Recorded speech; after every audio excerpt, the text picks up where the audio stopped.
আপনাদের সাথে আজকে পনিরের সিঙ্গারা রেসিপি শেয়ার করব। আসসালামু আলাইকুম, সোনিয়াস কিচেন। আমার চ্যানেলটি যদি আপনারা সাবস্ক্রাইব করে না থাকেন অবশ্যই সাবস্ক্রাইব করে দিবেন। চলুন রেসিপিটি শুরু করা যাক। প্রথমে আমি 2 কাপ ময়দার সাথে 1 চিমটি লবণ দিয়ে নিছি।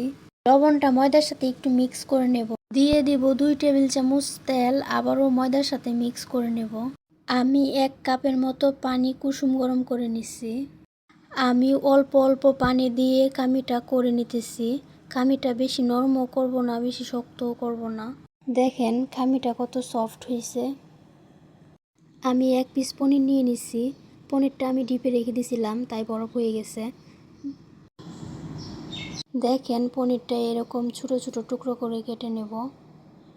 আমি অল্প পরিমাণ খামি নিয়ে এভাবে রুটির মতো করে বেলে নেব। রুটিটা বেশি পাতলাও করব না, বেশি মোটাও রাখবো না, মাঝারি সাইজ। রুটিটা চাষের ভেতরে নিয়ে কয়েক টুকরা পনির দিয়ে দিব। 2 পাশে ভালো করে চেপে মুখটা বন্ধ করে দেব, নয়তো যখন ভাজতে যাব তখন সব পনির গলে গলে বের হয়ে যাবে। আমি সবগুলো পনিরের সিঙ্গারা বানিয়ে নিছি। আমি এগুলো ডিপ ফ্রিজে রেখে দিব। একটা স্টিলের ট্রেতে ছড়িয়ে রাখছি যেন একটা আরেকটার সাথে জোড়া লেগে না যায়। 3-4 ঘন্টা ডিপ হয়ে গেলে বক্সে করে রেখে দিতে পারেন। আপনাদের কাছে যদি সস না থাকে আপনারা হাতেও যে কোনো ডিজাইন করে বানাইতে পারেন। দেখুন হয়ে গেছে আমার পনিরের সিঙ্গারা।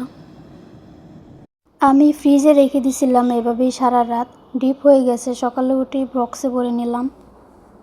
আমি 4টা সিঙ্গারা ভেজে নেব আর বাকিগুলো ফ্রিজে রেখে দিব। আপনারা চাইলেও এভাবে বানাতে পারেন। দেখেন হয়ে গেল আমার পনিরের সিঙ্গারা ভাজাও।